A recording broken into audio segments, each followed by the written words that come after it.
Hola a todos, bienvenidos a un nuevo episodio de Entre el Punto y la U, el podcast de entrevistas de Urbanitae.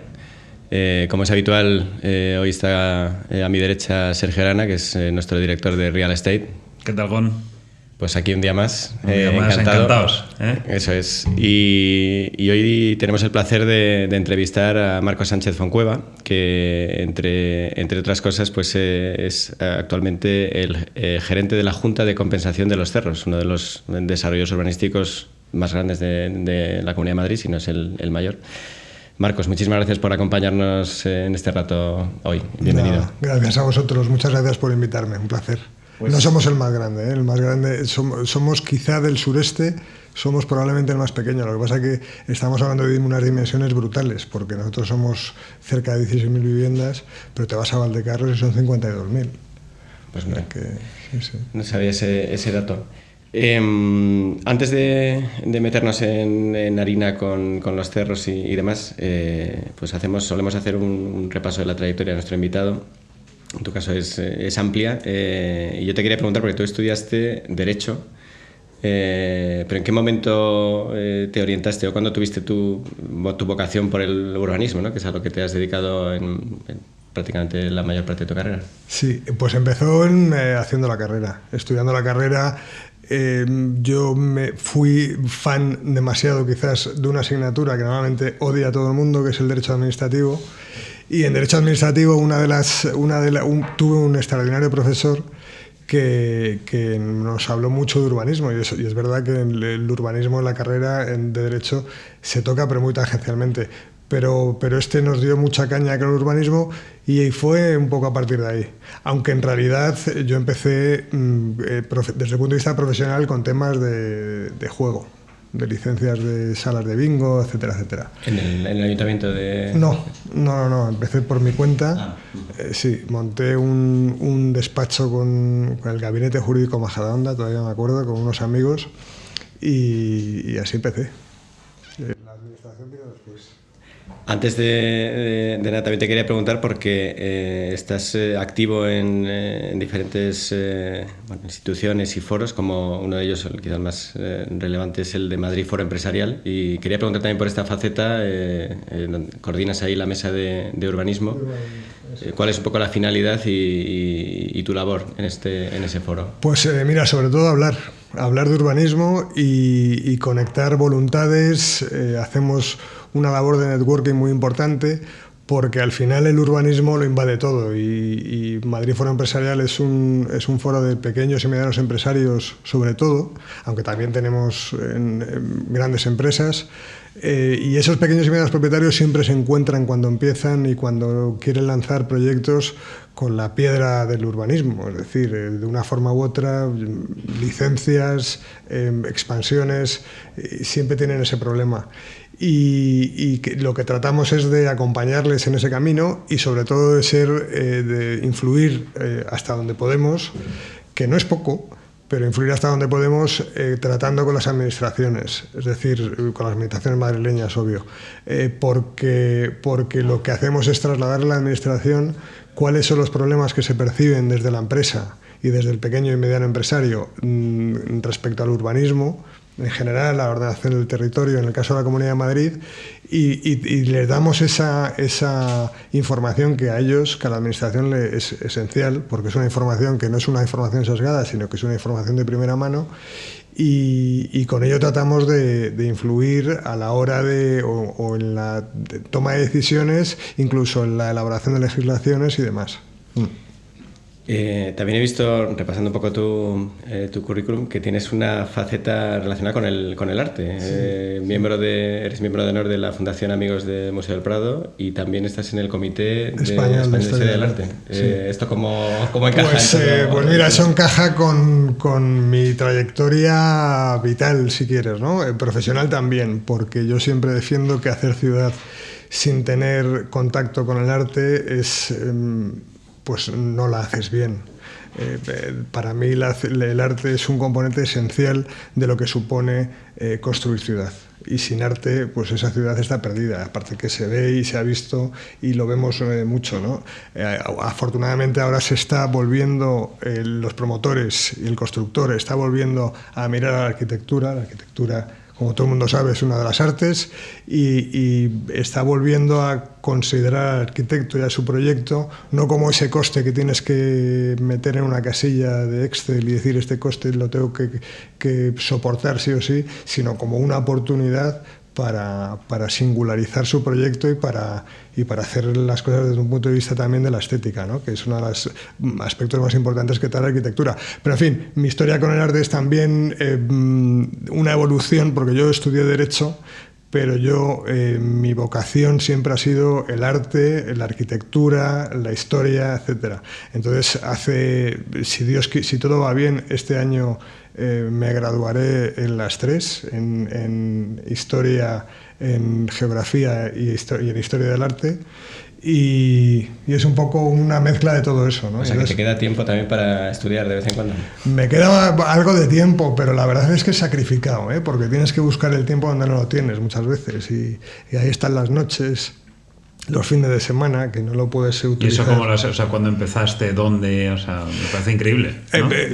Estudiar sobre arte y leer sobre arte... No, pero el grado, o sea, ponerte a hacer un grado, una carrera, como decíamos en nuestra época, la carrera... Yo soy una persona que se dispersa con cierta facilidad a la hora desde el punto de vista intelectual. Entonces, yo me he dado cuenta, yo llevo leyendo sobre arte, estudiando sobre arte, pues desde antes de empezar la carrera o al mismo tiempo de que empiezas tus estudios universitarios, pero dije, o me centro o no hay manera. Entonces dije, ¿cuál es la forma de centrarse? Pues hacer aquello que quisiste hacer en tu día, que era o historia o bellas artes o lo que sea, centrarte ahora, matricularte, gradúate, que te den tu título y ya después sigues, pero por lo menos céntrate y dale una forma a todo eso. Poco, pues eso, no sé si decir una paranoia no de vejez, pero sí del adulto, pero nada, muy contento, ¿eh? La verdad es que es un complemento absolutamente maravilloso. El urbanismo, muchas veces nos fijamos en lo que tenemos y en lo que se está haciendo mal, cuando en realidad siempre lo que tenemos o lo que se ha hecho mal viene desde antiguo. O sea, la ciudad no es una evolución de hoy.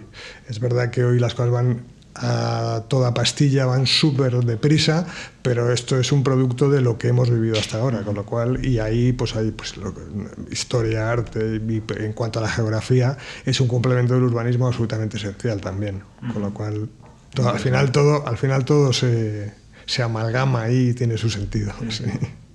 Y volviendo al urbanismo, después de esta experiencia que comentas de primera centrado en temas de licencias de juego y demás, es cuando te inicias propiamente en el urbanismo en el Ayuntamiento de Boadilla, con la constitución también de la empresa municipal del Suelo y Vivienda. ¿Cómo es esa experiencia?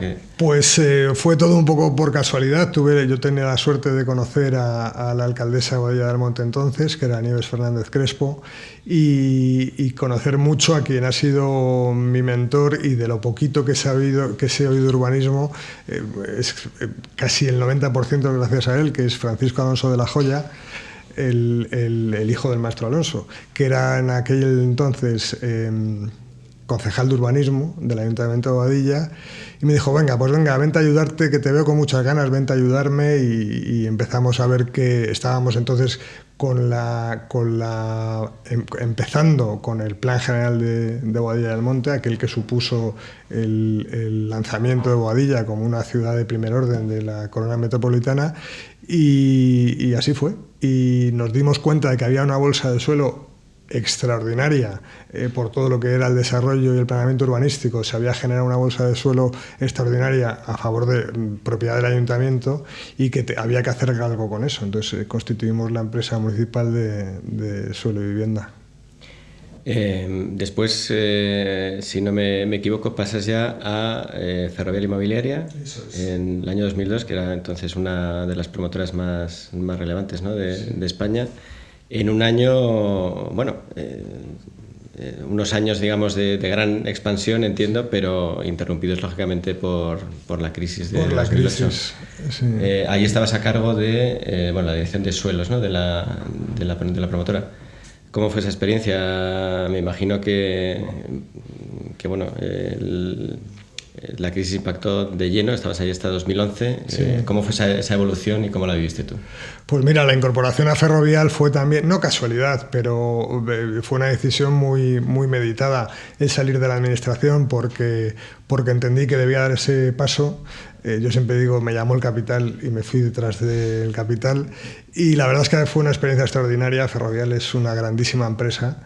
Yo siempre digo que es mi otra, pues es mi alma mater, ¿no? Profesional. Y empecé como jefe de área jurídica, porque fue para lo que me contrataron inicialmente, y pasó un poquito lo que pasó en Boadilla. En aquella época de bonanza, Ferrovial tenía mucho suelo y seguía comprando suelo, pero no había un departamento de suelo en Ferrovial Inmobiliaria. Y hablando con el director general entonces, con Álvaro Chániz, dijimos, pues oye, vamos a hacer un departamento de suelo y tú lo diriges, y con todo ese suelo, ya con los delegados de área, con los gerentes de promoción, etcétera, pues empezáis a ponerlo en valor, ¿no? Porque hay mucho suelo y no puede estar ese suelo parado, porque, bueno, ¿qué os voy a contar qué es el suelo? O sea, el suelo para la larga vida del suelo es tremenda, pero hay que estar muy encima. Y luego efectivamente llegó la crisis y Ferrovial tuvo la brillantez, por decirlo de alguna manera, de vender su división inmobiliaria, y yo seguí en aquella división inmobiliaria, que fue cuando compró Habitat esa división inmobiliaria de Ferrovial. En 2006, ¿no? En 2006. Y llegó la crisis brutal, y con la crisis pues Habitat entró en suspensión de pagos.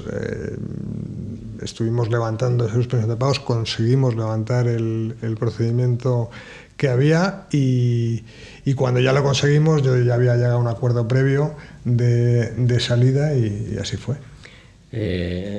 Has mencionado tanto en la etapa de Boadilla como en esta de Ferrovial, ¿no? la bolsa de suelo, que había mucho suelo que gestionar, pero por lo que estábamos comentando justo antes en la previa y demás, ahora es uno de los principales problemas, ¿no? El encontrar suelo que desarrollar, o justamente es una de las condicionantes más claras para el desarrollo de vivienda, ¿no? Entonces, ¿es esa la mayor diferencia que tú ves entre aquellos primeros años 2000 con respecto a ahora? No. ¿Qué es lo que ha cambiado? Han cambiado muchas cosas, ¿no? Efectivamente, el problema del suelo sigue siendo parecido. Lo que pasa es que en aquella época es verdad que el acceso al suelo era más fácil, había más suelo, pero el suelo es una de las cosas más finitas que existe, bueno, como todo, ¿no? Y se agota. Y entonces generar nuevos suelos es muy complicado. Y en un país como España, que tiene una legislación urbanística absolutamente determinista y brutal, pues más. Es verdad que el urbanismo español, yo siempre lo digo, yo siempre lo ataco mucho, pero empiezo ensalzándolo. O sea, el urbanismo español ha dado respuesta en multitud de ocasiones a casi todo lo que ha venido sucediendo, pero ya se ha quedado obsoleto, ¿no? Ahora me surge ahora porque lo comentabais en la previa, porque falta suelo. Pues mira, por muchas razones. La financiación, de la que luego hablaremos, es una, pero también lo cierto es que tenemos el Plan General de Ordenación Urbana, que hay muchos pueblos que no crecen porque son incapaces de poner a funcionar un Plan General de Ordenación Urbana. O sea, un Plan General es un instrumento que ha funcionado, ahora ya no funciona, pero por otras razones, pero que ha funcionado para generar suelo, pero las localidades que no son grandes y que no tienen recursos suficientes, en la elaboración de un plan general es un sacrificio que muy pocos regidores, cuando están en su puesto y cuando se plantean qué hago por mi pueblo, cómo lo hago crecer y tal, se dan de bruces contra la realidad. Y es que la elaboración de un plan general requiere de muchos recursos y estar muy dispuesto a hacerlo sabiendo además que probablemente exceda de su mandato, de su periodo de su legislatura, y no quieran, a lo mejor hay otras necesidades a las que atender primero. Pero por eso digo que el urbanismo es una de las principales frenos a lo que después hay que poner en el mercado, que es el suelo apto para urbanizar. Y la única manera es a través de un plan general. Entonces hay muchísimas localidades en España que funcionan con normas subsidiarias de planeamiento, que no son planes generales y que tienen la posibilidad de crecimiento muy limitada. Luego, además, toda la tramitación que conlleva un plan general, las distintas relaciones administración local, administración autonómica, desde el punto de vista pues incluso de partidos que sean diferentes y demás, con lo cual eso se complica. Y es el problema fundamental que yo veo. Hay otros, ¿no? Pero ese es uno de los problemas fundamentales y esenciales, que necesitamos generar suelo apto para urbanizar. Y para ello necesitamos hacer planeamiento y planificación y planeamiento urbanístico. Y no es fácil, no es fácil. Y luego que lo haces, prevés un determinado crecimiento para una localidad que está muy mediatizada por ese crecimiento, porque son pequeñas o medianas, de manera que cuando te das cuenta que quizá a lo mejor esto que has planteado de una manera debiera ser de otra, pues modificar eso es otro castigo divino que te lleva un montón de años y de recursos, y al final con todo esto lo que haces es bloquear la posibilidad de generar suelo. ¿En España hay suelo? Sí. No te hablo de las grandes ciudades, que eso es un problema que ya tiene otras especificidades y que hay mucho de lo que hablar, ¿no? Y si hay suelo o no hay suelo en las grandes ciudades, pero en España hay suelo. Hay suelo como para hacer núcleos que estén debidamente conectados y que haya un urbanismo eficaz y tal, hay. Lo que pasa es que la generación de suelo apto para urbanizar es dificilísimo. Pero, o sea, pensando en la gente que puede estar escuchándonos, ¿no? Y que a lo mejor no sepa de tanto de urbanismo, de inmobiliario en general, o sea, estamos todo el día, y lo hablábamos también con Miquel Echevarri en el anterior podcast, ¿no? Viendo titulares de hay una burbuja, no hay burbuja, no. De por qué cuestan tanto las casas, de por qué no hay suelo. Entonces, en lenguaje, digamos, de cualquier persona que nos pueda escuchar, dices, es muy difícil el planeamiento, pero ¿por qué? Dices, no hay financiación, pero no hay financiación. La financiación, que nosotros nos dedicamos a eso, va de la mano de la certidumbre. Es decir, si hay unos plazos más o menos previsibles y no hay riesgos jurídicos, el capital acude. Entonces el capital acude. Está claro. Si tú un plan general que han tardado N años en elaborarlo, luego porque la gente de, no sé, medio ambiente lo impugnan y tumban todo el plan general, ¿quién va a comprar suelo para que sea desarrollado, no? O si una tramitación por parte de un ayuntamiento que se podría hacer en 2 años tarda 10, ¿quién va a jugarse su dinero, ¿no? En algo que puede... Exacto. Entonces, por no andar en la queja, digamos, ¿no? Que yo creo que los males están identificados y desde mi punto de vista, no sé tú qué opinas, el mal del suelo en España es un mal sistémico, o sea, no está lo cual ayuntamiento. En los sitios donde sí ha funcionado, tú has estado presente en grandes desarrollos de suelo en Madrid, ¿no? ¿Cuáles han sido las claves del éxito que serían replicables en otros sitios para que se pueda poner todo el suelo que en Madrid se ha puesto en carga? Hay 2 claves. Para mí la fundamental es la voluntad. Es así de sencillo. Bueno. La voluntad política de hacer que las cosas se generen. También es verdad que la clave del éxito muchas veces está en la resistencia. Por desgracia, en España la clave del éxito en el suelo y en el urbanismo está en la resistencia del propietario y del promotor. Porque esos grandes desarrollos, por ejemplo, en los que yo he tenido la oportunidad de desarrollar, San Chinarro, Valdebebas, son desarrollos que han estado 20 años también, ¿eh? O sea, piensa que, por ejemplo, los desarrollos del sureste, ha habido una voluntad política del equipo de gobierno actual y del equipo de gobierno de la anterior legislatura en ponerlo de verdad en valor, ponerle en carga ese suelo. Pero los desarrollos del sureste, que son más de 150.000 viviendas, ya estaban previstos y estaban pensados en el plan general del año 97. Quiero decir, para que te hagas una idea del espacio temporal que tienes que pasar desde esa concepción primera hasta que ves las primeras viviendas. Pasan décadas. Y es lamentable, pero es así. ¿Por qué?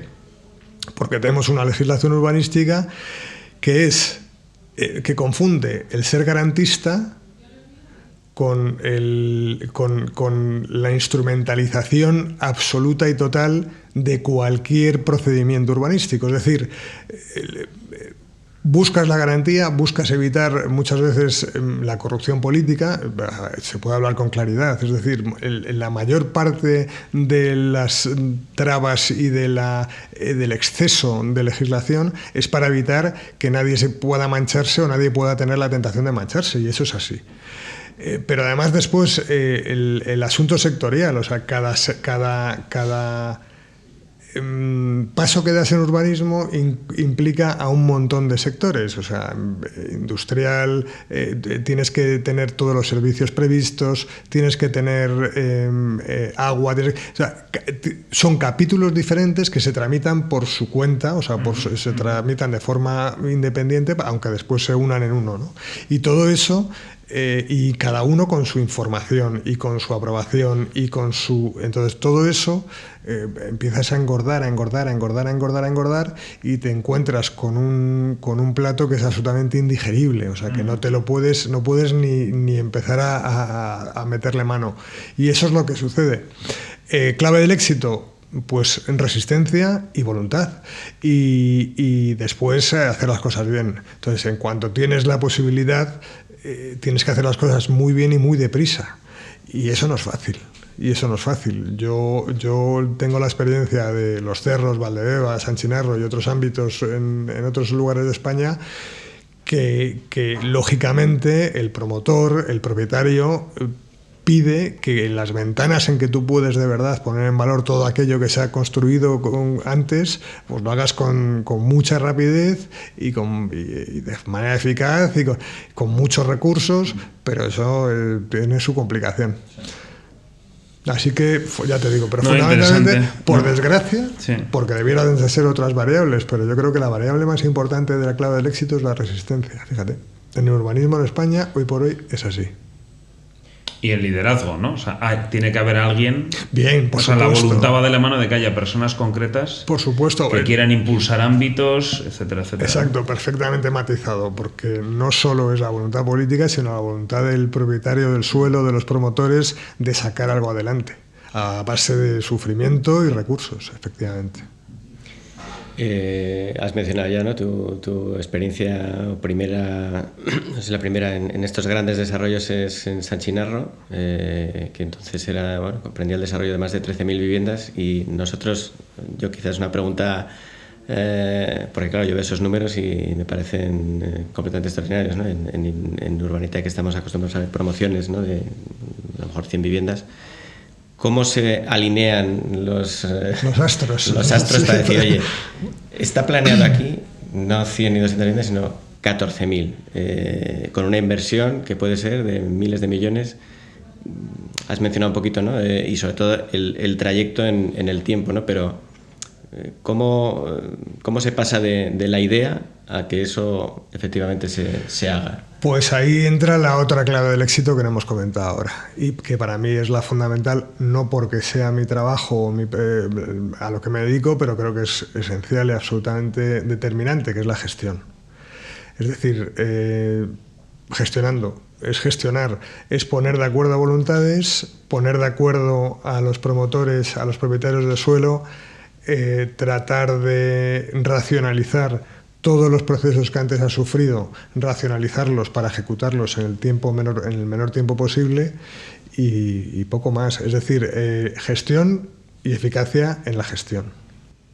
Y incluso desde el punto de vista de la comercialización, es decir, porque con estos nuevos desarrollos, al final, pues muchas veces lo que el futuro comprador o posible interesado, pues ves una maqueta, un proyecto que sabemos que puede demorarse mucho en el tiempo, ¿no? Entonces, eso como...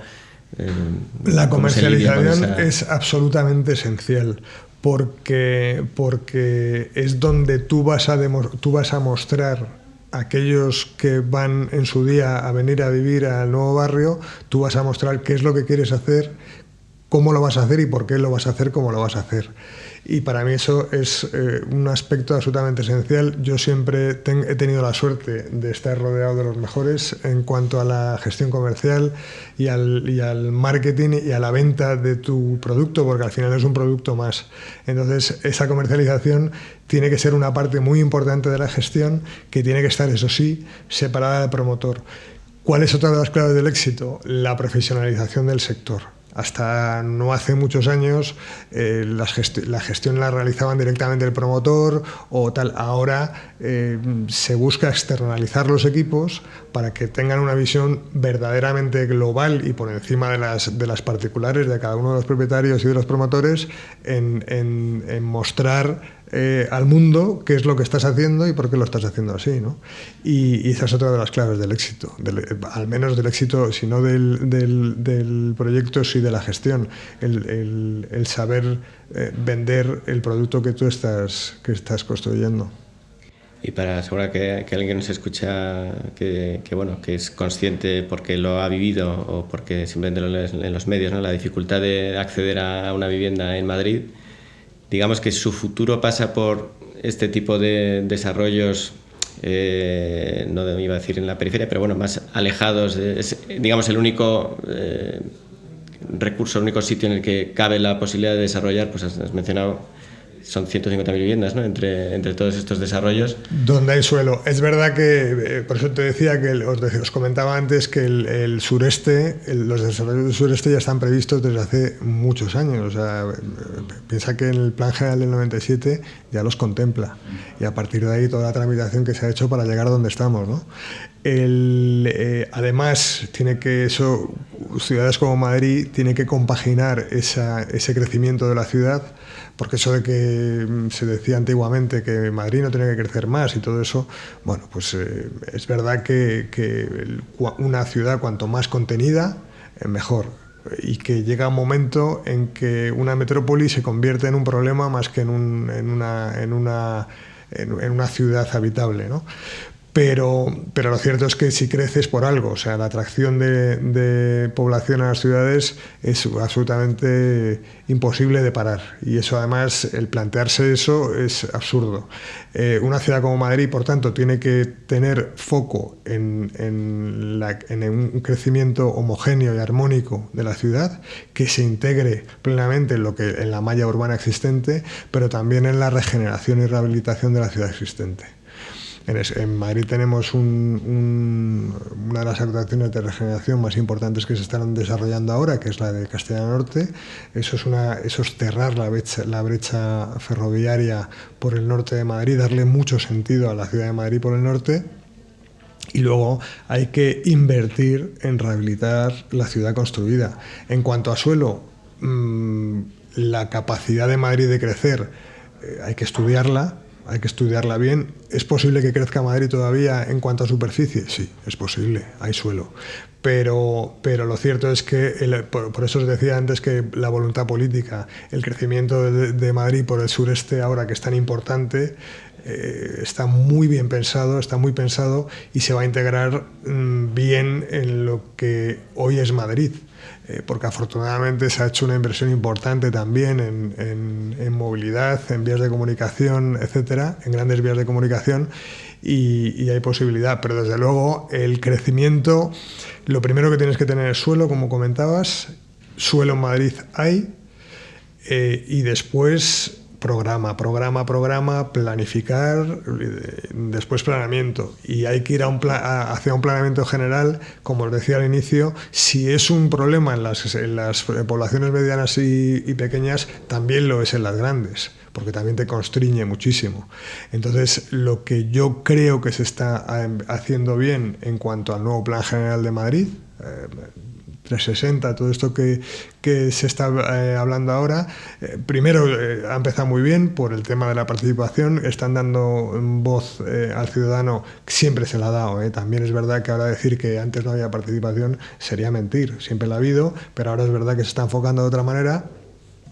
Pero además lo que está haciendo el plan general es ir a un plan más estratégico, es decir, hacia un planteamiento de estrategia de ciudad, más que a una determinación absoluta de cuáles son los sitios por donde debe crecer la ciudad y qué es lo que va a crecer y cómo va a crecer y cuáles son los usos concretos y determinantes y exactos que va a haber en cada sitio, porque eso es lo que hemos tenido hasta ahora. O sea, tú hacías un plan del 97 y te decía, esta parcela es de uso residencial libre, esta es de uso industrial, y eso no hay quien lo mueva, salvo modificaciones de planeamiento mediante que se eternizan también, o sea, a lo mejor no tanto obviamente como la redacción de un plan general, pero sí se eternizan también, y lo que haces es al final tener una ciudad que para que crezca pues es muy complicado, o para que su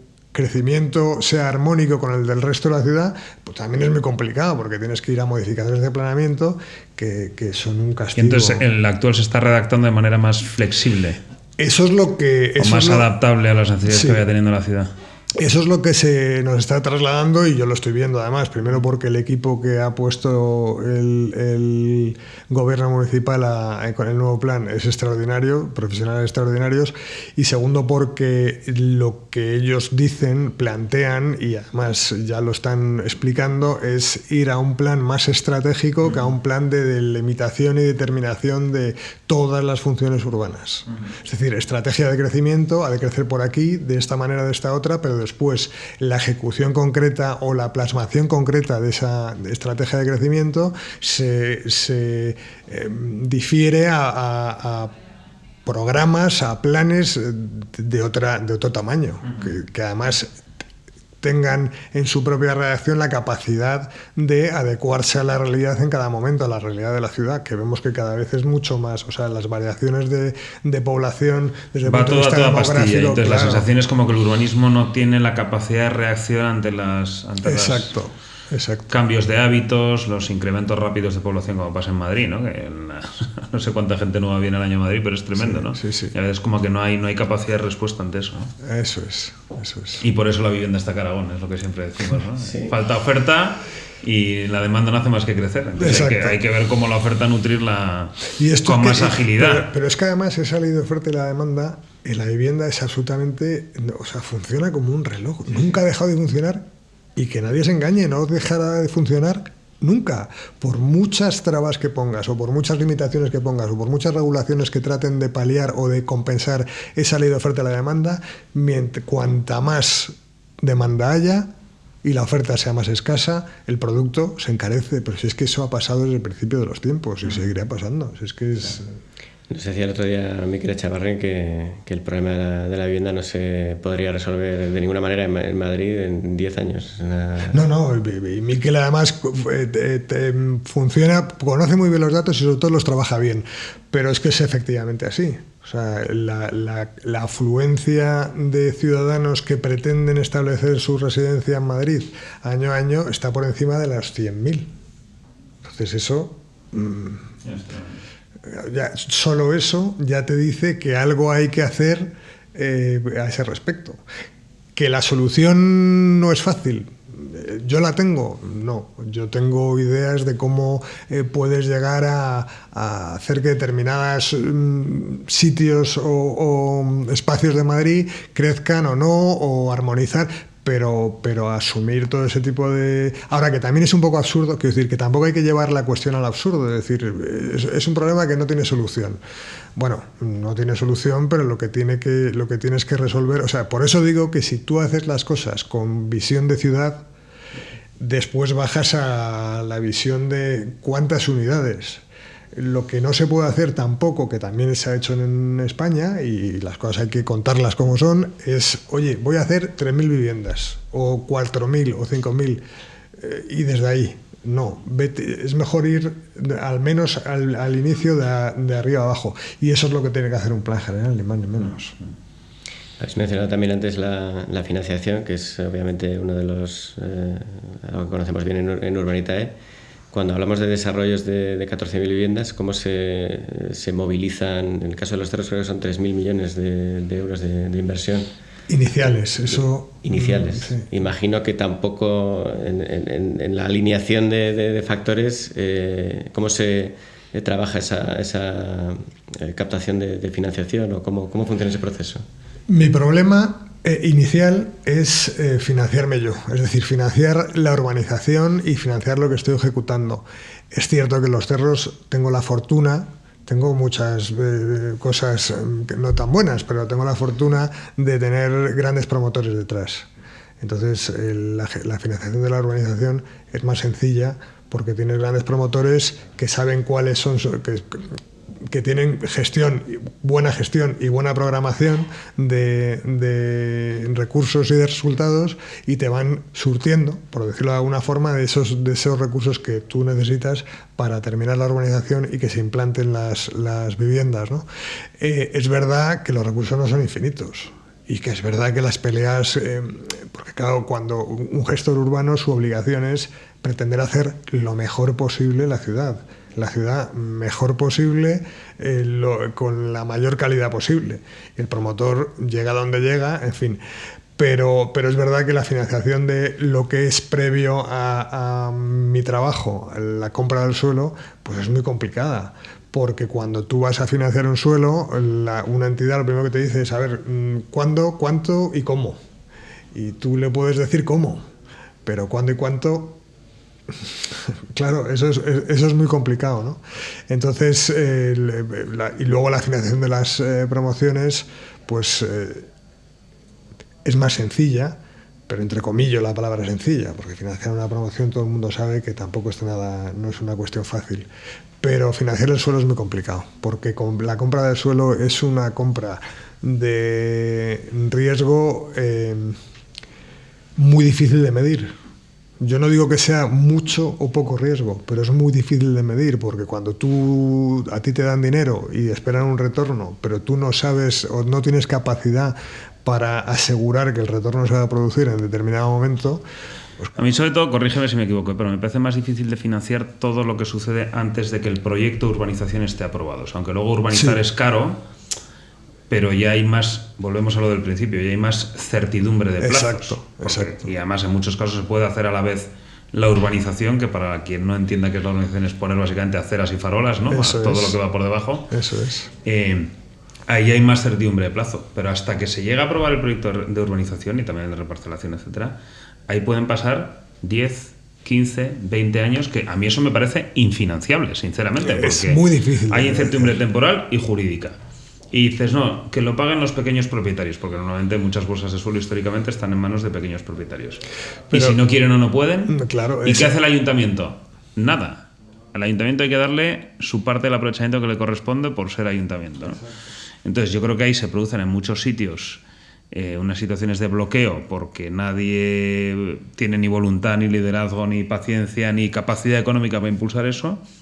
Entonces yo sí que creo que hay suelo, como decías tú antes, suelo susceptible de terminar siendo suelo urbano, en el que se puede edificar. Lo que no hay es recursos para ese suelo, llevarlo hasta la aprobación del proyecto de urbanización. Sin duda. Pero además hay unos costes de planeamiento y tal que son tremendos, ¿no? Son Jurídicos, de estudios de arquitectura y tal, que eso es mucho dinero. Es importante, son recursos importantes.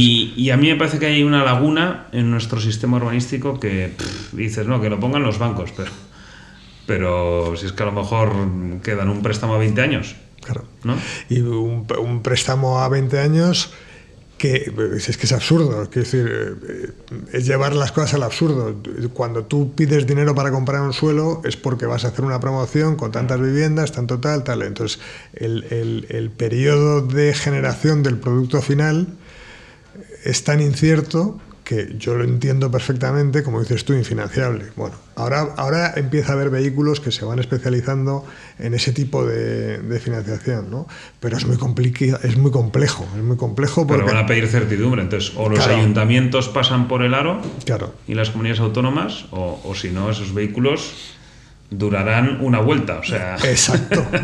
¿No? Y lo vemos cada poco, que efectivamente duran una vuelta, algunos dos, pero poco más. Pero esa certidumbre te la tiene que dar el urbanismo y hoy no se tiene. Y esa es una de las modificaciones, no de las modificaciones, de los cambios sustanciales que son necesarios en el urbanismo español. Y que hoy por hoy... ¿Y los responsables lo ven? O sea, porque digo, aquí creo que Madrid, como en tantas otras cosas, creo que es un poco oasis en ese sentido. Sí, lo es, indudablemente pero en el resto lo de España, digo, ¿la gente está con esta música en la cabeza o no? No. Las cosas como son. Yo lamento tal, pero en el resto de España, hoy por hoy, nadie tiene la suficiente visión como para saber, o sea, como para querer cambiar las inercias de una forma de trabajar y de un urbanismo que, insisto, ha sido extraordinario, ha hecho mucho en España, pero hoy por hoy es más un freno que una ayuda. Y entonces hay muy poco político que tenga, yo no quiero decir la valentía, porque no, parece que le estás llamando cobarde si no, y tampoco es mi intención, pero que tenga el arrojo de decir, pues efectivamente esto tiene que crecer, si tiene que crecer tengo que ser consciente de cuáles son los elementos que influyen en que quiere invertir, por qué quiere invertir, cuándo y demás, y poner las facilidades si quiero que esto se produzca para que se produzca. Y para eso nos queda mucho. Está cambiando, ¿eh?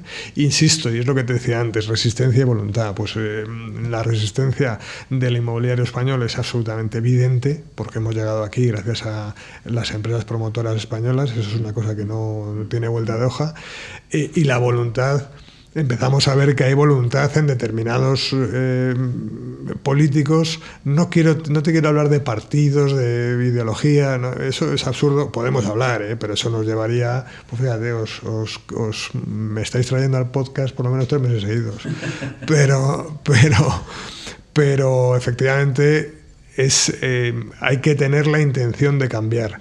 Y esa intención de cambiar, hoy por hoy muchos la tienen. El Ayuntamiento de Madrid lo está demostrando, porque es verdad que el Ayuntamiento de Madrid por sí solo no es legislador. El Ayuntamiento de Madrid no puede cambiar la legislación urbanística. Pero sí está demostrando que con la legislación, con lo que tenemos, sí está demostrando que se pueden hacer otro tipo de instrumentos que sean más amplios, que sean más flexibles y sobre todo más eficaces. Ahora, tú lo has dicho, es bastante oasis. Es bastante oasis, y yo te lo digo desde mi experiencia, no porque lo intuya, porque yo, como cuando comentábamos antes mi trayectoria en Ferrovial, yo he trabajado mucho en Andalucía, mucho en Cataluña. De hecho, en el norte también, pero mis 2 principales responsabilidades cuando estaba como responsable de área jurídica eran Andalucía, Madrid y Cataluña. Esas eran las 3 comunidades que tenía, y he visto muchas cosas, y he visto que esas cosas no han cambiado. Y te estoy hablando es que ya no me acuerdo de las fechas, tú porque las tienes ahí y te las has apuntado. No me acuerdo yo en qué año estaba yo en Ferrovial, en qué año entré, 2002 has dicho, ¿no? Sí. 2002. Pues fíjate que estamos en 2025 prácticamente y no han cambiado. No. O sea, y lo que ha cambiado a peor. Porque esos asuntos sectoriales que os comentaba han crecido hasta el infinito. Con lo cual, pues es complicado. Hoy por hoy es complicado. ¿Hay intención? Sí. ¿Que va a cambiar? Yo estoy seguro. Bueno, vamos a ver cuándo. Una de las cosas que tienen mucho que ver con la voluntad política y que salió también en la conversación que tuvimos con Miquel y que está al hilo del desarrollo de los cerros, que va a haber un 50%, creo, corrígeme, de las viviendas que van a tener algún tipo de protección.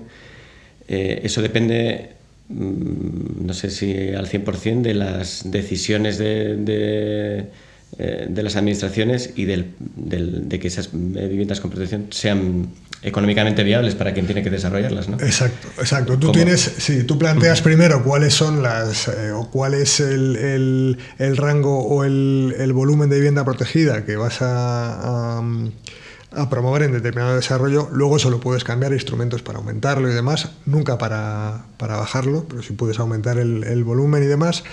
Y a partir de ahí a trabajar. La vivienda protegida, lo estás diciendo tú, o sea, lo que no puede hacer un promotor es perder dinero, porque eso es absurdo.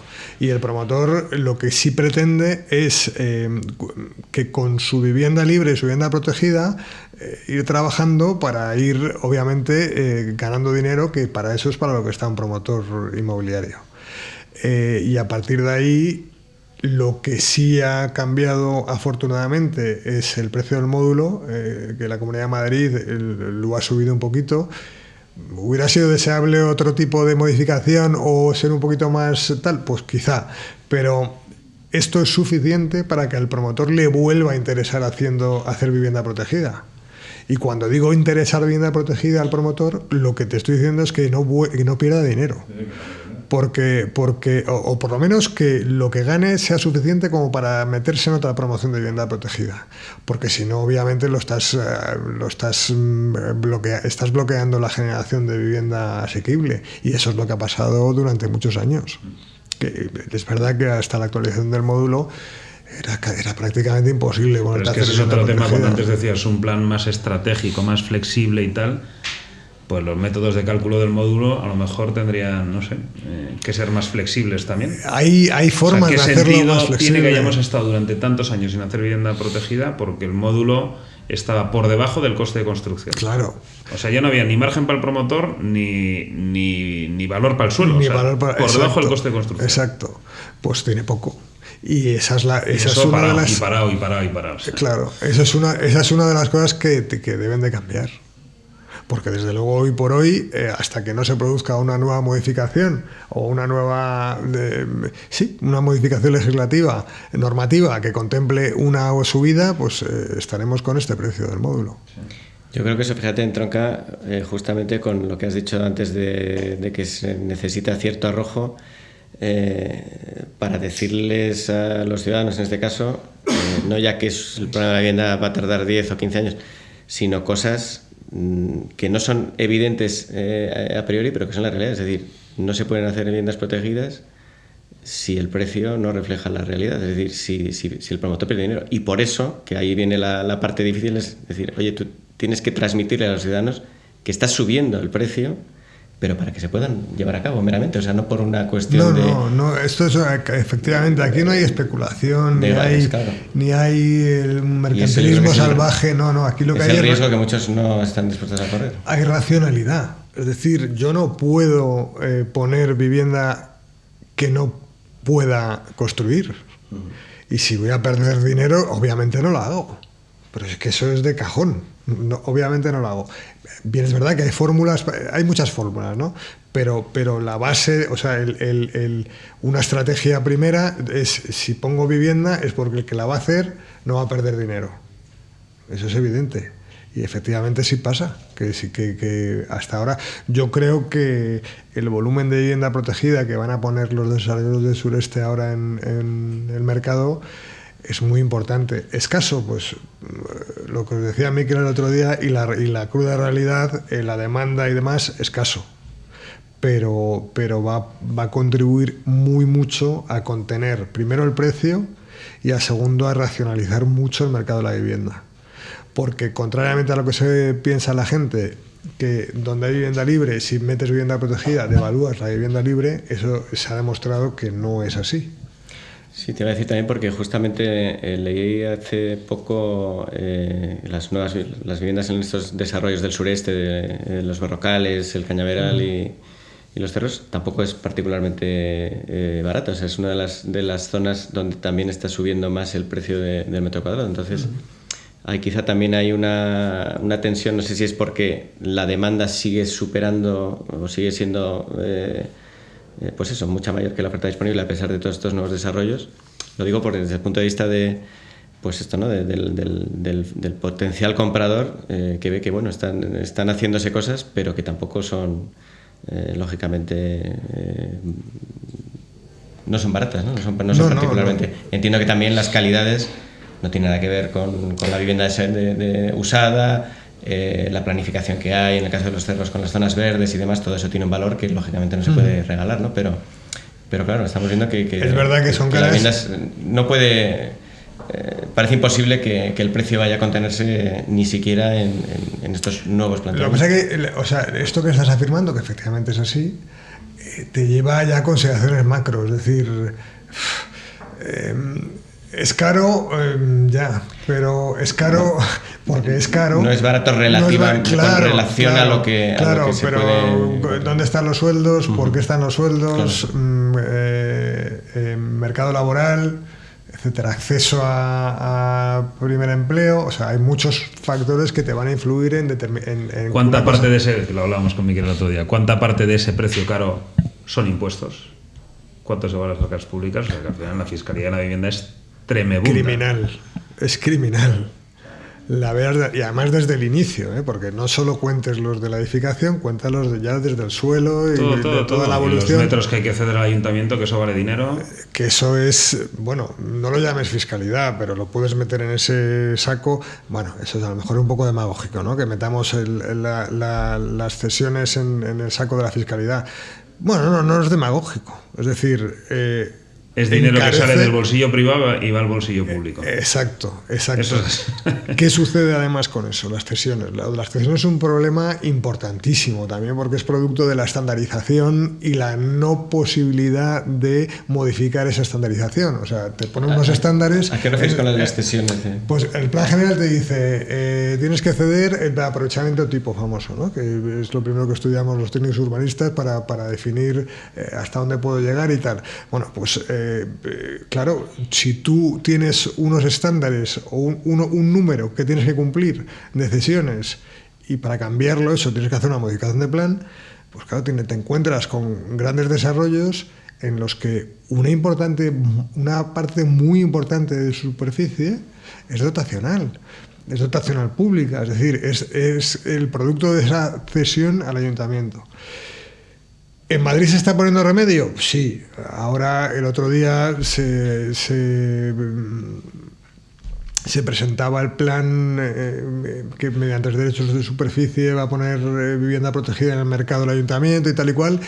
¿Qué es lo que hay que hacer? Combinar derechos de superficie, promoción directa por la empresa municipal de la vivienda, etcétera. Todas las fórmulas, combinarlas y poner en valor la vivienda protegida.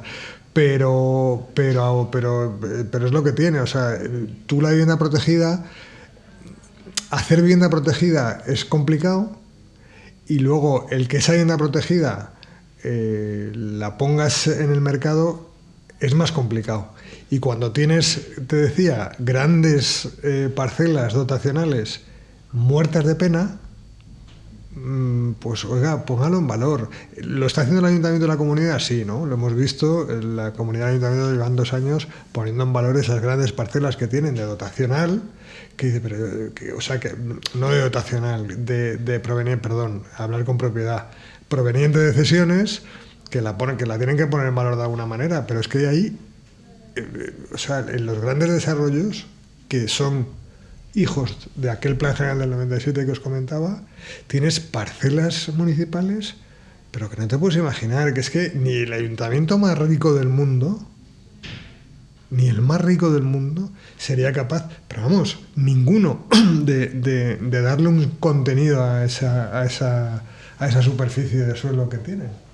Y en esos suelos, quiero decir, porque los oyentes también lo entiendan, son parte de ese desarrollo en el que los actores, digamos, privados no pueden hacer nada, son propiedad del ayuntamiento, de la administración que sea, que es al que compete desarrollarla, pero no lo hace. Y ahí no podrían... Pero no lo hace pero no te creas que es por algunas administraciones locales por ineficacia absoluta. Pero en general no es porque no quieran, es porque no tienen dinero. Porque un ayuntamiento para ponerse a promover todas esas parcelas, para generar todas las dotaciones necesarias para atender a esas parcelas, pues tiene que tener dinero. Entonces, la colaboración público-privada es el remedio más eficaz de los que conocemos hasta ahora para poner efectivamente ese suelo en valor. Y eso en Madrid, la Comunidad de Ayuntamientos lo están haciendo. Pero también, lamentablemente y de momento, es rara avis en el urbanismo español, pero tendrá que hacerse así. porque si no, todo ese suelo que tú tienes... Otra cosa es que sea injusto, o otra cosa es que consideremos que las cesiones son absolutamente excesivas, yo lo considero, pero eso es otro tema. Pero ya que lo tienes, y ahora que lo tienes... Sácale partido. Claro, o sea... Y si tú no tienes pasta para desarrollarlo, cede el uso. Recurre al privado que te ayude y que... Exacto. Da un derecho de superficie, lo que sea. Sí, con las La fórmulas cesión he que explicado sean. muy rápido, que tampoco me quiero que nos extendamos porque creo que tienes bastantes más preguntas, pero básicamente imagínate que tú tienes una parcela de 3.000 metros, Marcos otra de 3.000 y otra de 3.000. Vamos a impulsar ese ámbito, esos 9.000 metros, hay que pegarle un tajo de 1.000, por poner una cifra, y ese 1.000 se le entrega al ayuntamiento y además se le entrega urbanizado. Sí, sí. Entonces no estás pagando un impuesto, pero en el fondo estás transfiriendo propiedad privada a la administración de turno.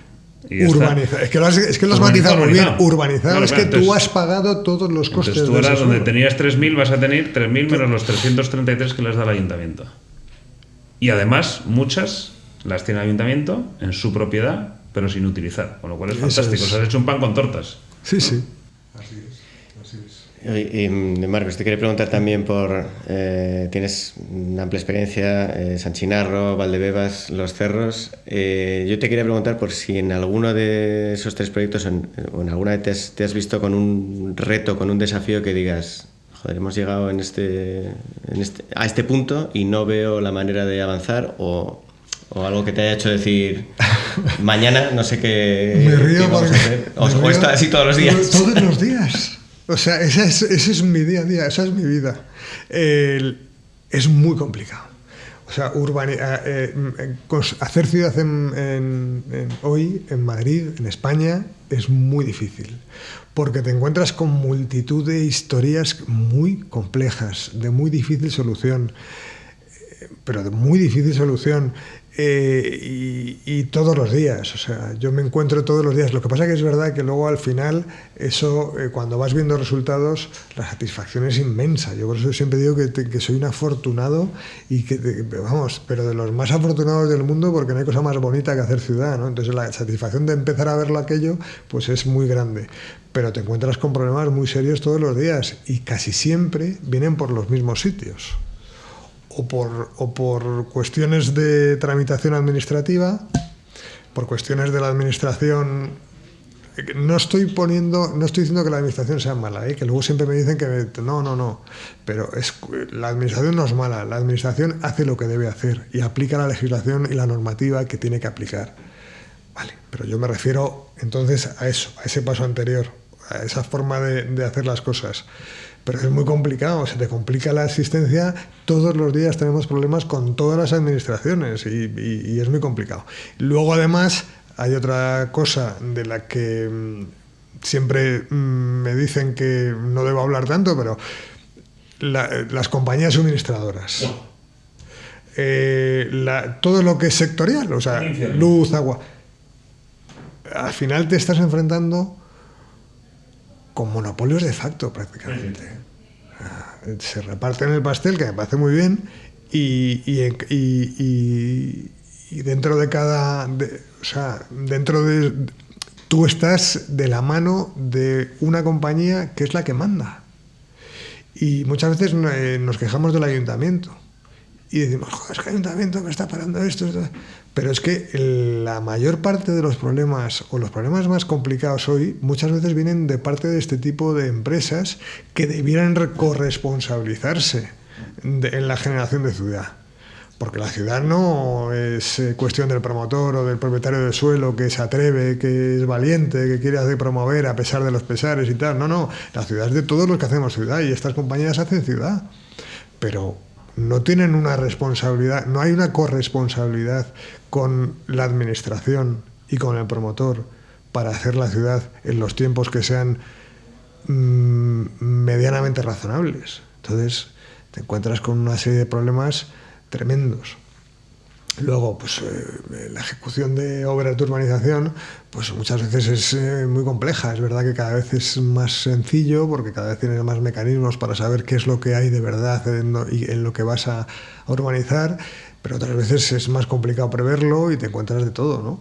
Y luego pues, estás ejecutando, tienes unos programas de ejecución de urbanización, te das cuenta que de repente empiezas a acumular retrasos, un año de mucha pluviosidad, ojalá fueran todos, ¿no? Pero o yo qué sé... Aparecen 4 piedras de la época de... sí, por ejemplo. O ahora tenemos un problema brutal y además con una solución muy complicada, no lo sé cuál es, pero tenemos un problema brutal con la mano de obra. Tenemos un problema importantísimo con el crecimiento desmesurado y disparatado de los precios de materiales. No podemos decir siempre, no podemos estar echándole siempre la culpa a la guerra de Ucrania o a tal. Es verdad que tenemos una situación geopolítica que todo eso lo agrava, ¿no? Pero también es verdad que hay problemas que son, pues eso, derivados casi todos de lo mismo. Así es que, por resumírtelo, porque es que es lo mismo, o sea, esto nos da para hacer... retos todos los días. Sí, pero retos muchos. Y el mayor reto es el que no te venza todo eso. Porque es verdad que hay veces que dices, yo tenía un plazo que mi propiedad me lo había puesto como un plazo absolutamente esencial para su desarrollo y tal, y no se ha cumplido, y ya nos venimos abajo todos y tal. No, o sea, no te puede vencer y tienes que seguir y seguir y seguir. Pero bueno, es muy bonito también, te diré que no... Yo te iba a preguntar también, porque lo has mencionado antes y he visto que también forma parte de lo que se está haciendo en los cerros y demás, que es eso de la participación ciudadana, que yo no sé en el desarrollo o en la ideación. Yo leo esto y temo casi que vaya a ser más un freno que... O sea, ¿cómo se da voz a la ciudadanía en estos...? No lo es. Si no se la das ahora, o sea, si no se la das cuando vas a hacer la ciudad en donde va a vivir, estás condenando tu propio resultado. Es decir, los tiempos en que se hacía el urbanismo, por ejemplo, te pongo un ejemplo, por el arquitecto, el ingeniero y el abogado, se ha terminado. O sea, ya no puedes hacer urbanismo así. Tienes que tener sociólogos, tienes que tener geógrafos, tienes que tener paisajistas, tienes que tener multitud de profesiones que te ayuden a que ese producto que estás generando sea un producto completo, un producto global y que sirva. Y que además cumpla con una serie de parámetros cada vez más estrictos, lo cual nos parece muy bien a casi todos los gestores urbanos, que es la sostenibilidad, etcétera. Entonces... se me ha ido la... No, la participación ciudadana. ¿Cómo entra? ¿Cómo se articula? Perdonadme, que tanto hablar al final se me va secando el cerebro. Es una cosa... No, perdonad. Que la participación ciudadana, a ver, absolutamente esencial, porque cuando tú generas ciudad, ¿cómo lo haces? Pues hablando con ellos. Siempre hay asociaciones de vecinos, se generan enseguida. El asociacionismo es una muy buena herramienta para hacer las cosas bien, aunque puede parecer lo contrario, que pueda parecer que te pueden entorpecer o ralentizar. Te aseguro que si lo haces desde el principio, lo haces bien, lo enfocas bien y enfocas determinadas mesas, les preguntas sobre aquello. Hombre, no te digo que la participación ciudadana sea decir, oye, hay que hacer esto porque lo digo yo, o porque lo dice esta asociación de vecinos que se ha tenido esta ocurrencia, no. Pero tienes que darles la capacidad de ver qué es lo que estás haciendo tú y por qué lo quieres hacer, y que ellos muchas veces te dan muy buenas ideas y te dicen, oye, pues yo creo que esto en lugar de hacerse así, debería hacerse de esta otra manera y tal. Entonces, si tú los integras en la ejecución, en la formulación y la ejecución de la ciudad desde el principio, pues vas a avanzar más deprisa. O sea, el resultado es... Parece poco creíble, ¿eh? Yo entiendo que muchas veces hay mucha gente que no lo cree. No, porque las asociaciones de vecinos, eso es una locura, eso es como una comunidad de propietarios, como tal. No, bueno, pero es que ahí está el gestor para saber enfocar e integrar todo ese proceso participativo de manera que sea verdaderamente eficaz, no que sea eso una comunidad de propietarios en la que cada uno va a decir lo que se le ocurre y cuando se le ocurre. Bueno, Marcos, pues, como dices, podríamos seguir hablando durante horas probablemente, pero bueno, vamos a ir cerrando este episodio con las dos preguntas. Antes de pasar a las dos preguntas, con todo esto que hemos puesto sobre la mesa, quería preguntarte a ti, dado que estamos en Urbanitae, que es una empresa de inversión inmobiliaria, ¿tiene sentido invertir en el inmobiliario ahora es buen momento para invertir en el inmobiliario en España.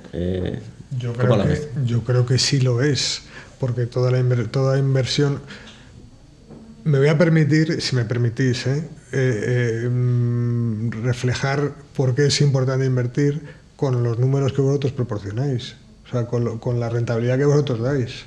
O sea, si yo invierto en un producto del cual voy a tener una rentabilidad anual superior al 10, 12, 15%, 17% he visto que dais en algunos productos, pues hombre, yo creo que eso ya se explica por sí solo, ¿no? Luego, invertir en inmobiliario desde el punto de vista tradicional también es un valor refugio. La gente se mete con... O sea, ¿qué tiene de malo que el inmobiliario sea un valor refugio? Me pregunto yo. No, es que eso es un valor refugio. Claro, todo el mundo al ladrillo. ¿Y qué tiene de malo? No, es que en otros países de Europa no se hace. Bueno, y aquí sí. ¿Y? Los países de Europa cenan a las 6 de la tarde. Exacto. O sea, cada sitio tiene sus hábitos. Claro, es que en otros países de Europa son más inteligentes porque se van más por el alquiler. Bueno, ¿y? O sea, ¿qué tiene de malo que España esté más enfocada en la propiedad? Aparte que es una cuestión coyuntural, pero bueno, en fin. Pero yo creo que la inversión en inmobiliario siempre es una inversión bastante segura, muy rentable en función de cuál sea lo que escojas para invertir y muy sencilla de entender. Muy sencilla de entender. Es verdad, por ejemplo, si me preguntas, a mí me entusiasma, es una cosa que me fascina, el tema del equity es una cosa que me fascina. O sea, eso de ser socio de un promotor y tal, pues es una cosa, precisamente por mi trabajo, que me fascina, ¿no? Quizá yo no lo haga, o también porque tengo la capacidad económica que tengo, o por cobardía, no lo sé, pero no lo descarto, ¿eh? Pero a mí la inversión en equity me parece una inversión que a poquito que sepas leer la realidad, las rentabilidades son absolutamente... merece la pena el riesgo, ¿no? En todo caso, siempre tenemos que recordar a nuestros oyentes que la clave está en la diversificación, por más que el inmobiliario y urbanita en concreto pues sea una opción muy recomendable. Las rentabilidades hasta la fecha están siendo buenas. En el futuro no se pueden garantizar, aunque desde luego nosotros pensamos que seguirán siéndolo, y obviamente tenemos que recordar que por más que en España haya mucho arraigo, ¿no? Siempre es una buena idea no centrarse en un solo sector, ¿no? Aunque sea el inmobiliario. Ya quería pasar a las dos preguntas de cierre, que la primera entronca directamente con esto, que es ¿cómo invierte Marcos Sánchez Concueva? Pues mira, yo te voy a ser honesto, porque yo podría aquí decirte 40 cosas, pero esa es la idea, bueno, sí. Pero yo soy muy no tradicional. Es bueno prefiero decir tradicional a decir mayor, ¿no? Pues mucha gente cuando llega a esta pregunta dice, no, yo es que soy muy sencillo, pero sí, yo creo que eso es una virtud también cuando estamos hablando de inversiones, casi es más... Yo la inversión es muy tradicional, invierto en propiedades que conozca desde el principio en su recorrido y cuál va a ser aproximadamente el periodo en que tengas que invertir para renovar. Siempre busco hacer algo con mis hermanos, pues lo de siempre, ¿no? A lo mejor en Asturias, pues invertir en la propiedad de un familiar que quiere reformar o tal, pero es ese tipo de inversión. No he dado un paso que he estado tentado de dar muchas veces, pero al final entre la escasa capacidad para saber qué va a pasar con el dinero y la prisa, pues no me lo planteo. Pero bueno, oye, todo se andará. Todo se andará. Bueno, y la segunda y última pregunta que te queremos hacer es pues que nos recomiendes una película, un libro, un podcast, algo que hayas visto o leído últimamente y que pues digas, oye, yo creo que deberíais... De libros, bueno, yo os puedo recomendar libros, pero la verdad es que como estoy donde estoy, metido académicamente, como os he comentado, y luego mi trabajo diario y demás, pues los libros leo muy poca ficción, porque no me da tiempo. yo lo siento, pero no me da tiempo a leer toda la ficción que me gustaría, aunque hay muchos autores que me gustan, pero no. Y ahora me estoy volviendo a releer Urbanismo y desigualdad social, de David Harvey, que este es un tipo muy curioso, aparte de brillante, pero que transita del liberalismo, es un libro que ves cómo transita él del liberalismo a la socialdemocracia, al marxismo, vuelve a la socialdemocracia para terminar otra vez en el liberalismo. Entonces es muy curioso de ver y de leer, porque ves como un tío brillante que conoce también el urbanismo, cómo te lleva por todo eso para decir... ¿Dónde está la bondad? ¿Dónde tiene que estar el urbanismo? ¿No? Y en cada uno de los sitios advierte cosas buenas. Y luego, a ver, por ejemplo, una series, yo soy muy seriófilo, pero también cuando tengo tiempo, hay dos que son absolutamente imprescindibles, que es Breaking Bad y Peaky Blinders. Esas dos series, el que no las haya visto, tiene que verlas. Y últimamente, la última que he visto, que ahora las veo cortitas, claro, porque Peaky Blinders y Breaking Bad son series largas, y ahora las veo cortitas porque es la forma de ver una serie de verdad y no estar un montón de tiempo viéndolas. He visto una de Nicole Kidman, que es una mujer que me fascina como actriz, como mujer ya la pobrecita mía la han destrozado, pero sigue siendo una actriz extraordinaria, que es La pareja perfecta, que recomiendo. Es así de suspense y tal, facilita de ver, son 8 episodios creo. Y luego música, que la gente escuche mucha música, que la música es fantástica. Y arte, que la gente vaya a los museos, que eso te da otra visión del mundo. Muy bien, Marcos, pues nada, tomamos buena nota. No sé si el libro de Urbanismo y Desigualdad será para los no iniciados una lectura es un poco sencilla. Es un poco dura. Pero igualmente lo notamos y yo por lo menos le echaré un vistazo a ver si puedo con ello. En todo caso, pues vuelvo a agradecerte tu presencia aquí hoy. Un placer. Sé que tienes muchas cosas que hacer y hoy, esta mañana también, pues has tenido la mañana ajetreada y aún así has logrado encontrar un poquito para venir, así que muchísimas gracias. Un placer. Sergio, gracias otra vez. Gracias a ti, Gonzalo, por preparar también los podcasts, son muy interesantes, y a Nacho, que está detrás de las cámaras, por montar todo esto, grabar, editar, etcétera. O sea que... Muy bien. Pues nada, muchas gracias a todos y nos vemos en el próximo episodio de Entre el Punto y la U. Muchas gracias. Gracias. ¿Os ha gustado? Suscribíos al canal de Urbanitae y podréis ver todas las entrevistas de Entre el Punto y la U y mucho más contenido interesante.